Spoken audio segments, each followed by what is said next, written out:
बिस्मिल्लाहिर्रहमानिर्रहीम। अस्सलाम वालेकुम। 9th क्लास के मैथ का लेक्चर है। एक्सरसाइज है 3.3। क्वेश्चन नंबर 4 है, given that f x is equal to a x plus b plus one, यानी कि एक फंक्शन है हमारे पास a x plus b plus one, where a and b are constant, यानी ए और बी क्या है हमारे पास कॉन्स्टेंट है। If f three is equal to 8 and f six is equal to 14, then find the values of a and b. देखें ज़रा, सबसे पहले हमारे पास ये फंक्शन है। सबसे पहले बात क्या की गई है, f3 इज इक्वल टू 8, यानी कि हमने x is equal to 3 put करना है यहाँ पे, ठीक है, फंक्शन के अंदर। तो देखें ज़रा, जहाँ जहाँ पे x है वहाँ पे आप 3 पुट करेंगे। अब f3 किसके इक्वल है, 8 के, तो आप f3 की जगह पे 8 लगा दें, ठीक है। ये दोनों आपस में मल्टीप्लाई होंगे, 3a आ जाएगा प्लस b प्लस 1 आ जाएगा आपके पास, ठीक है। अब करना क्या है आपने, 8 और 1 ये दो कॉन्स्टेंट इसमें आ रहे हैं, तो हम 1 को इसके साथ माइनस करेंगे, क्योंकि ये इधर 1 प्लस का और इधर 8 के साथ ही क्या हो जाएगा, माइनस का हो जाएगा। यानी कि 8 minus 1 is equal to 3a plus b. तो मैं ये 3a प्लस बी इधर लिख लेता हूँ और ये 7 इधर आ गया इसका माइनस होके, ठीक है। ये हमारे पास इक्वेशन बन रही है। अगर हम b को इधर रहने दें, 3a को हम इधर ला के माइनस कर देते हैं, ये आ गई हमारे पास इक्वेशन 1। अब हम फंक्शन दोबारा से लेते हैं, एफ एक्स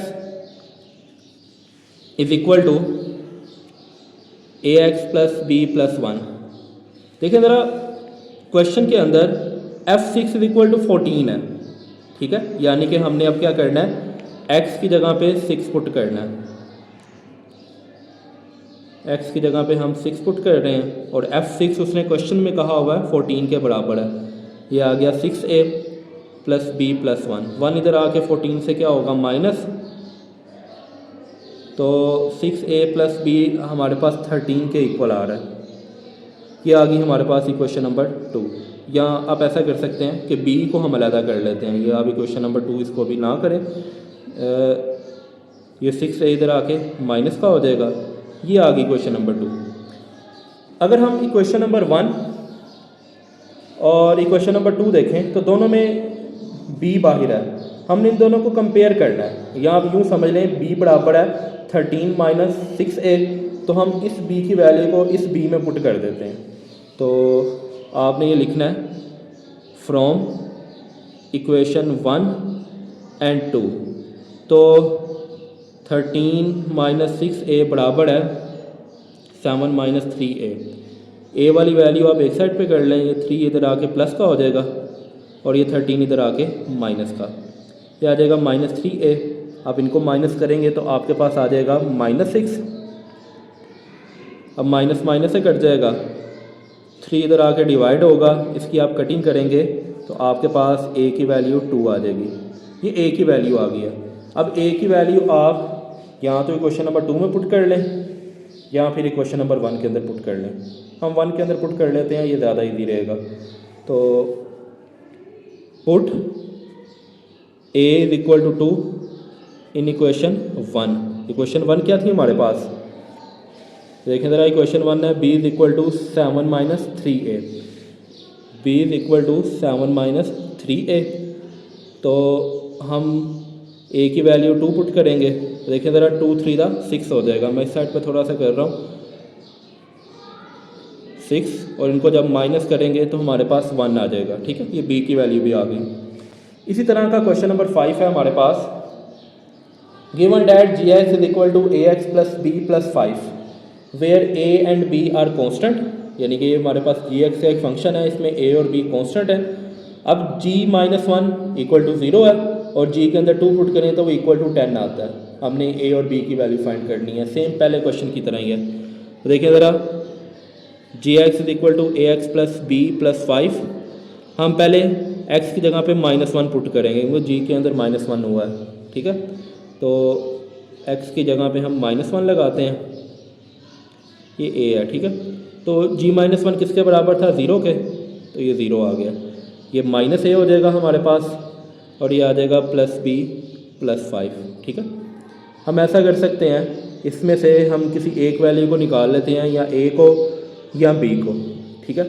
तो ऐसा हो सकता है इन दोनों को हम इधर ले आएँ, तो ये हो जाएगा a-5 is equal to b, equation 1, यानी b बराबर आ गया a-5 के।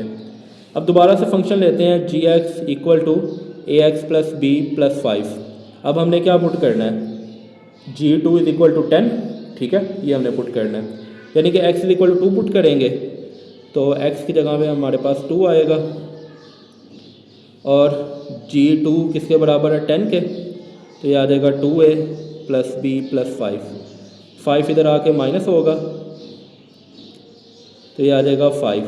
हम b को हम साइड पे रख लेते हैं तो 2a इधर आके माइनस हो जाएगा। ये आ गई क्वेश्चन 2। अब इस तरह ये देखा जाए पहले पार्ट की तरह ही था, पिछले क्वेश्चन की तरह, कि क्वेश्चन 1 और क्वेश्चन 2 में b साइड पे है, तो हम ये वाले b की वैल्यू इस b की जगह पुट कर देते हैं, ठीक है। तो यहाँ पे हमारे पास बन जाएगा फ्रॉम इक्वेशन 1 एंड 2, तो a-5 is equal to 5 - 2a। तो होगा क्या, a वाली हम एक साइड पे ले जाते हैं, ये माइनस का 2a इधर आके प्लस का हो जाएगा, ये 5 है, ये -5 इधर आके प्लस का हो जाएगा, ये आ गया 3a, 5 और 5 क्या हो गया 10, ये 3 इधर मल्टीप्लाई हो रहा है, इधर आके क्या हो जाएगा डिवाइड। अब हम करेंगे क्या, ये a की वैल्यू जो है हम इक्वेशन 1 के अंदर पुट कर लेते हैं, ठीक है, इस इक्वेशन के अंदर पुट करेंगे तो हमारे पास b की वैल्यू आ जाएगी। तो हम लिख लेते हैं पुट इन इक्वेशन 1, यानी a की वैल्यू को हम इक्वेशन 1 के अंदर पुट करेंगे। इक्वेशन 1 क्या थी हमारे पास, a-5 is equal to b, ठीक है। तो a की वैल्यू क्या आई है हमारे पास 10/3, 10/3 - 5 इज इक्वल टू b। अब इसका एलसीएम लेना है, तो नीचे 3 है तो एलसीएम 3 ही आएगा, तो 3 से 3 कट गया, 1 आ गया, 1 ऊपर 10 से मल्टीप्लाई होगा तो 10 आ जाएगा। इसके नीचे कुछ नहीं है तो इसका मतलब है 3 ने इससे मल्टीप्लाई होना है 5 से, तो 15 आ जाएगा इज इक्वल टू b। अगर हम इसको सॉल्व करना चाहें तो हमारे पास b की वैल्यू क्या बन रही है, ये हमारे पास आ जाएगी -5/3, ये b की वैल्यू आ गई आपके पास। क्वेश्चन नंबर 6 है, consider the function defined by f(x) is equal to 5x + 2 if f(x) is equal to 32, find the value of x। यानी कि अब उसने f(x) की वैल्यू दी है, ये फंक्शन है हमारे पास 5x + 2, इतने से उसने वैल्यू दे दिया, कोई वैल्यू इसके x के अंदर नहीं पुट करनी, डायरेक्ट उसने fx की ही वैल्यू दे दी है। एक और बात याद रखिएगा, इस क्वेश्चन के अंदर एक मिस्टेक्स है, कुछ बुक्स के अंदर यहाँ पे 1 लिखा हुआ है, तो आप इसको ठीक कर लीजिएगा, ठीक है। fx की जगह पे हमने 32 लगाना है क्योंकि ये वैल्यू गिवन है। अब ये 2 इधर प्लस का इधर आके क्या होगा माइनस का हो जाएगा, अगर हम इसको माइनस करें तो ये आ जाएगा हमारे पास 30 इज इक्वल टू 5x, 5 इधर आके क्या होगा डिवाइड, क्योंकि इधर मल्टीप्लाई हो रहा था, तो इसकी कटिंग करने से 6 आ जाएगा। आप इसको यूँ भी लिख सकते हैं x is equal to 6। Question number 7 है, consider the function f(x) is equal to cx² + d where c and d are constant number, if f1 is equal to 6 and f-2 is equal to 10 then find the value of c and d। ये question number 4 और 5 की तरह ही है same, ठीक है। देखें ज़रा, हमारे पास फंक्शन क्या है, f(x) is equal to cx² + d। सबसे पहले हमने f1 फाइंड करना है, यानी कि हम x की जगह पे 1 पुट करते हैं, x इज इक्वल टू 1, तो जो फंक्शन है उसमें x की जगह पे हम 1 पुट कर रहे हैं, तो f1 किसके बराबर था 6 के, तो हम इसकी जगह पे 6 लगाएंगे, बाकी ये 1 का स्क्वायर 1 आ जाएगा और c से मल्टीप्लाई होगा तो c आ जाएगा, तो c + d आ जाएगा। यहाँ पे 6 लगाएंगे क्योंकि f1 6 के बराबर है, तो हमारी इक्वेशन कुछ ऐसे बनेगी 6 is equal to c + d, ठीक है। ये हमारी इक्वेशन ऐसे तैयार होगी।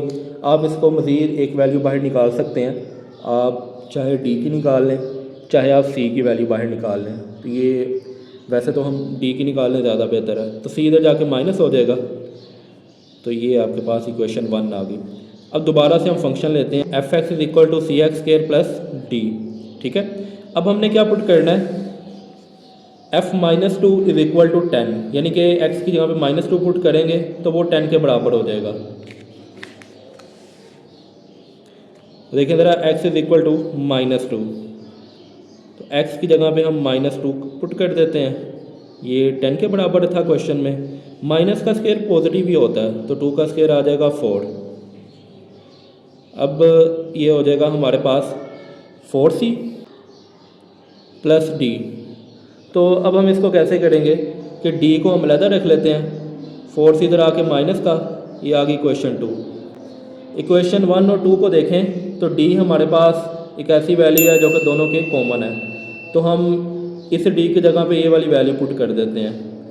तो ये आ जाएगा फ्रॉम इक्वेशन 1 एंड 2। तो 6 माइनस सी बराबर होगा 10 माइनस 4c। सी वाली वैल्यू एक साइड पे, -4 इधर आके प्लस का और 6 इधर आके माइनस का हो जाएगा।